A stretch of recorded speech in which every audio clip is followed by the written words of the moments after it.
kami sumasamba sa iyo at gumagalang sa krus mo na kaligtasan ng mundo.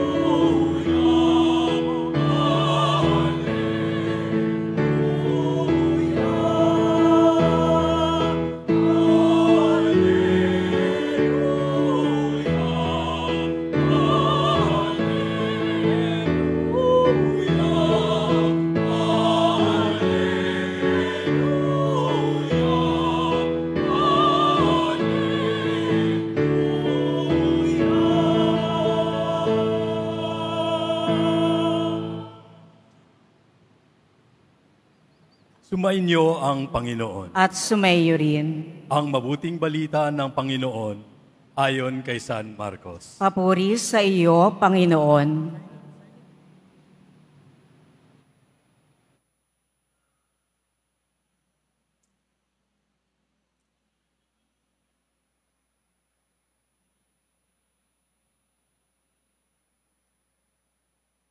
Matapos mapakain ang 5,000 lalaki, agad pinasakay ni Jesus sa bangka ang mga alagad at pinauna sa Betsaida, sa kabilang ibayo ng lawa, samantalang pinauuwi niya ang mga tao.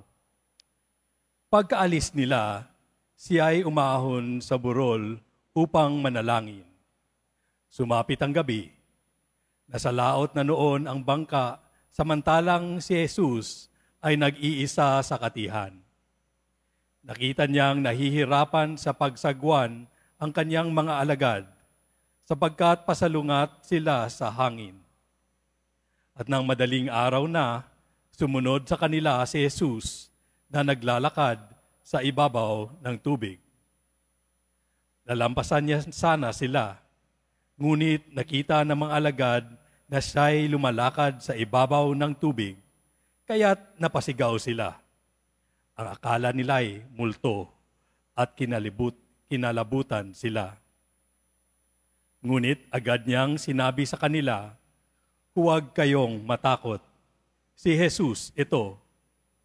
Lakasan ninyo ang inyong loob.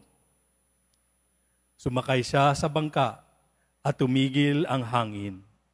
Sila'y lubhang ng gilaslas, sapagkat hindi nila naunawaan ang nangyari sa tinapay, hindi pa ito abot ng kanilang isip. Ang mabuting balita ng Panginoon. Pinupuri ka namin, Panginoong Heso Kristo. Magsiupo muna ang lahat.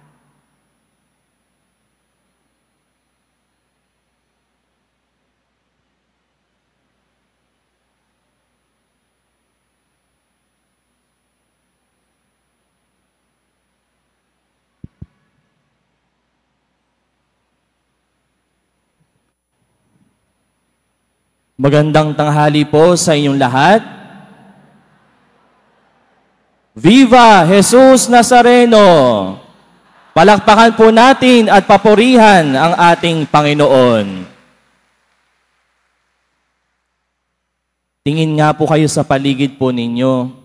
Ano po napapansin nyo? Marami pong tao, di po ba?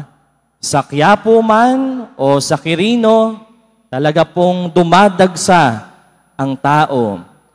At bukas po, sa iba't ibang parokya, sa Pilipinas man yan o sa ibang bansa, marami din ang kaisa po nating mga deboto na magdiriwang po ng kapistahan ng ating Jesus Nazareno.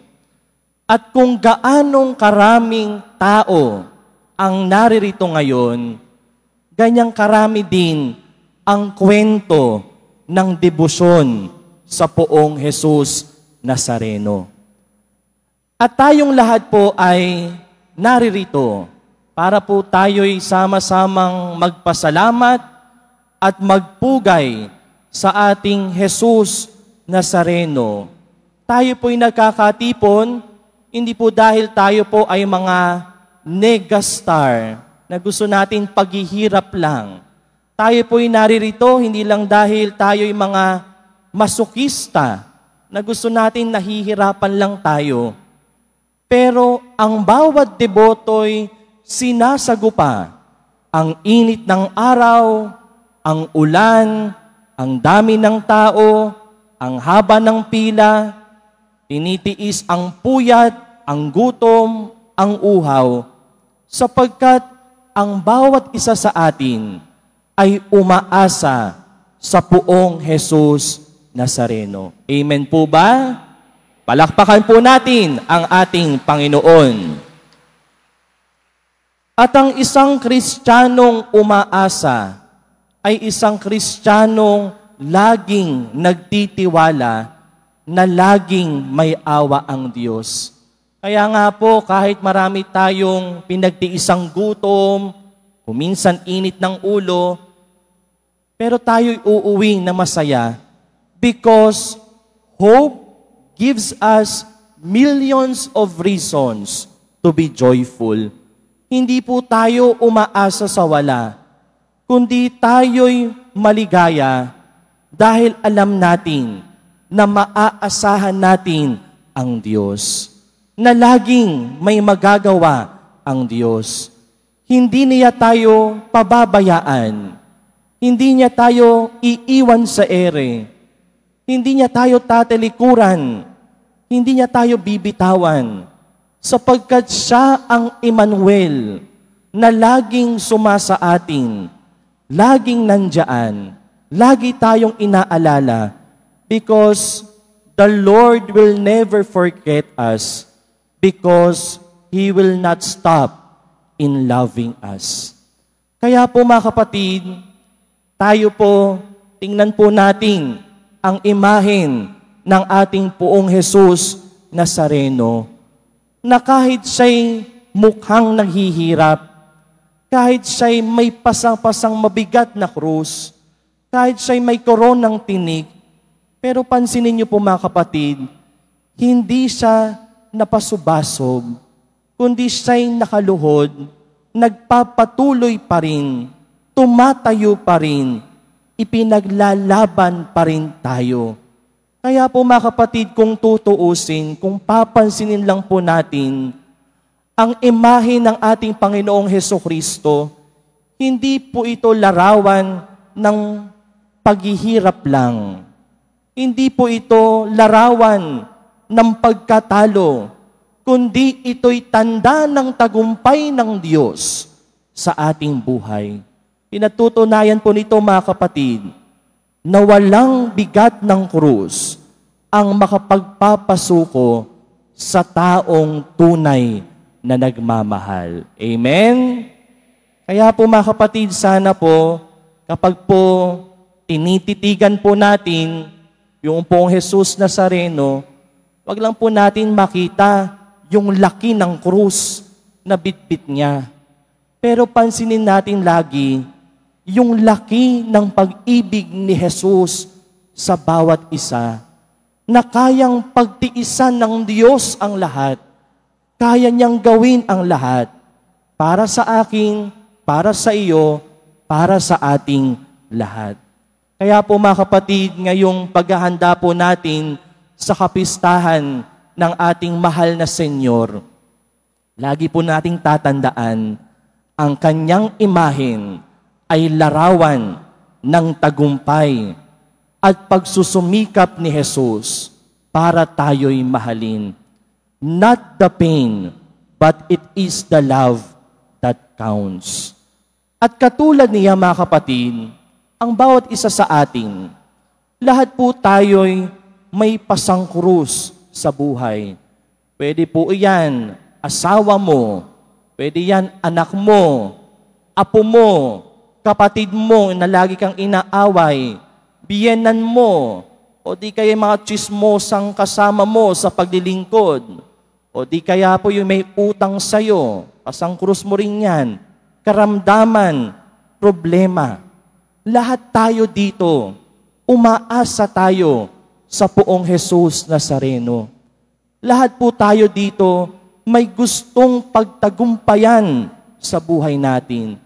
Pero tandaan natin mga kapatid, na ang tagumpay ng tunay na Kristiyano ay hindi po kapag nawala yung problema, kapag po hindi nawala yung buwisit sa buhay natin.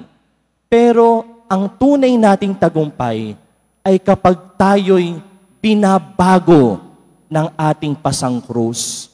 Kapag tayo'y pinababanal ng ating paghihirap. Kapag tayo'y mas pinabubuti ng bawat pagsubok. Kaya po mga kapatid, katulad ng ating Poong Jesus Nazareno, bumangon tayo, magpatuloy tayo, kahit gaano man kabigat ang pasangkrus. Kung kasama natin ng Diyos, walang problema ang makapagpapabaon sa atin, sapagkat tayo'y laging ibinabangon ni Jesus.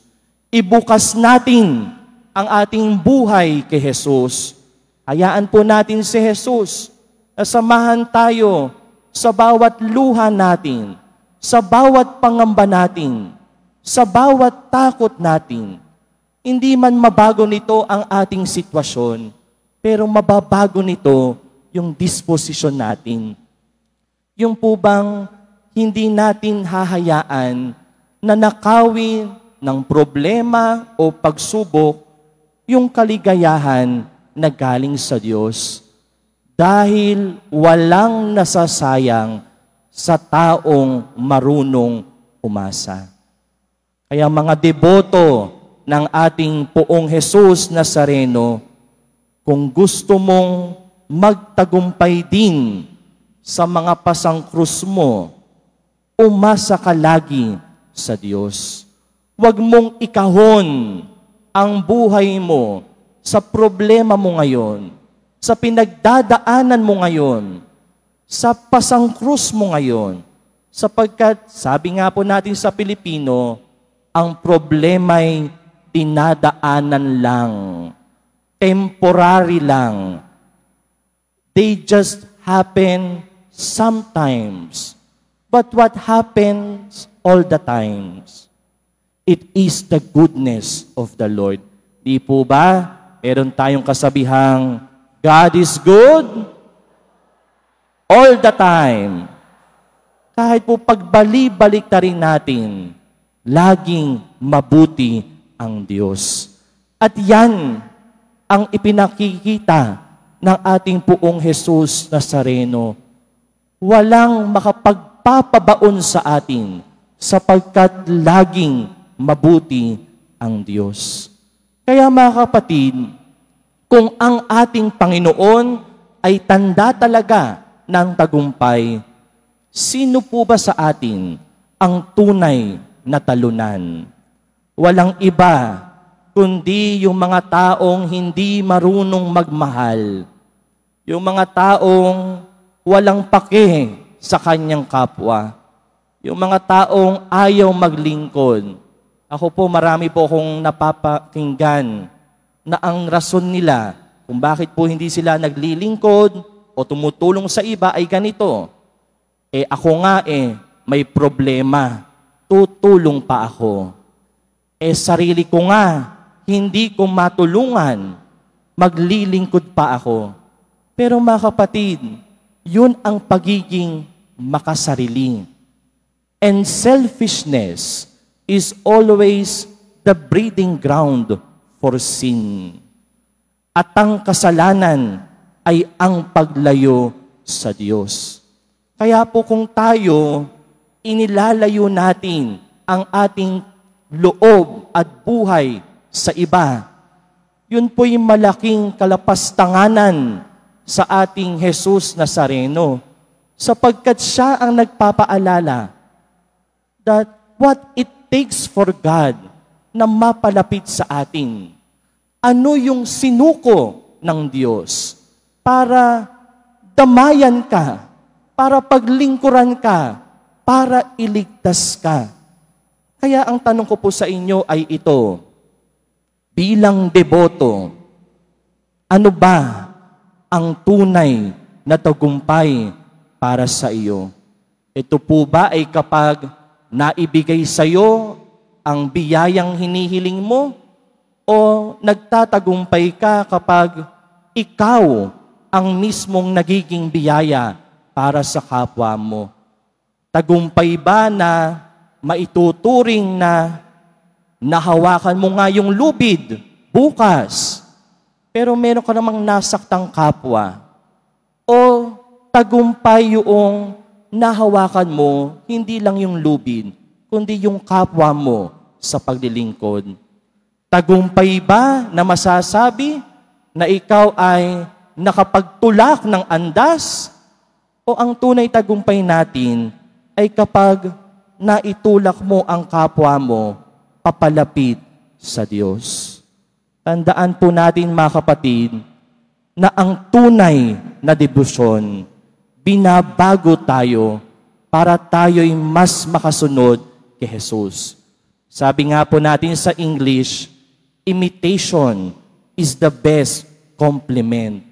Kaya po sana sa bawat pagdarasal natin, sa bawat pagpunta natin sa Quiapo, sa bawat translasyon na nilalakuhan natin, maging mas kamukha tayo ni Kristo, maging kaugali tayo ni Kristo, at sana'y maging kasing puso din tayo ni Kristo. At ang tunay na pag-ibig at paglilingkod ay kapag malapit ka sa taong minamahal mo at pinaglilingkuran.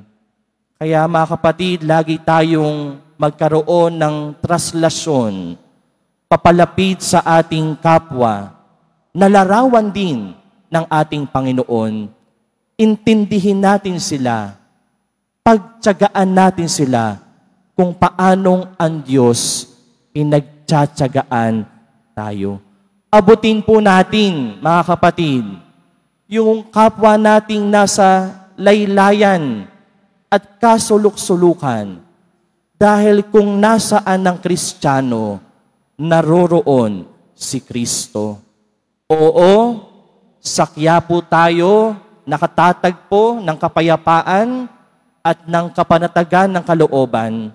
Bukas, matatapos sa Quiapo ang taunang traslasyon, pero ang debosyon natin ay hindi natatapos lang sa Quiapo.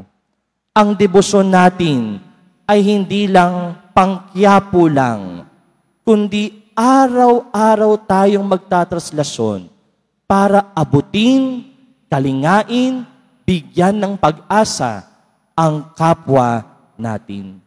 Bilang panghuli, mga kapatid, tandaan mo ng mabuti ito. Ikaw ang tunay na tagumpay ng Jesus Nazareno. Ikaw ang pinakamagandang himala ng poong Jesus Nazareno kung paano ka binabago ng iyong debosyon. Yan ang patunay na totoo ang debosyon kay poong Jesus Nazareno. Kaya sana, mga kapatid, isang mahigpit na tagubilin, maging matapang tayong magsisi, maging matapang tayong mangumpisal, maging matapang tayong magbagong buhay, sapagkat tandaan natin, ang krus ay walang halaga kung wala ang nakapakong Kristo. Ang buhay natin ay walang halaga kung tayo'y malayo sa ating mahal na Senyor. Ang debosyon natin ay walang halaga kapag hindi nito napapalalim ang ating ugnayan kay Jesus. Tandaan natin, mga kapatid, ang puon ng ating Jesus Nazareno ay larawan hindi ng paghihirap, hindi ng pagkatalo, kundi ng tagumpay at pagkapanalo ng Diyos para sa iyo. At sino ang tunay na matagumpay? Ang taong marunong umasa, ang taong marunong magmahal, ang taong marunong maglingkod, sapagkat ang tunay na deboto, tunay na kamuka at kapuso ng ating Panginoon, nagiging pag-asa kaysa pasang krus ng ating kapwa. Kaya sana mga kapatid, gumalaw-galaw po tayong lahat, lagi tayong magtraslasyon mula sa kapighatian patungo sa kaginawaang mula sa Diyos, mula sa pagkasira ng loob, patungo sa pag-asa. Sama-sama tayong maglakbay papalapit kay Jesus, sapagkat kay Jesus, lagi tayong panalo. Palakpakan po natin ang ating Panginoon. Viva Jesus Nazareno!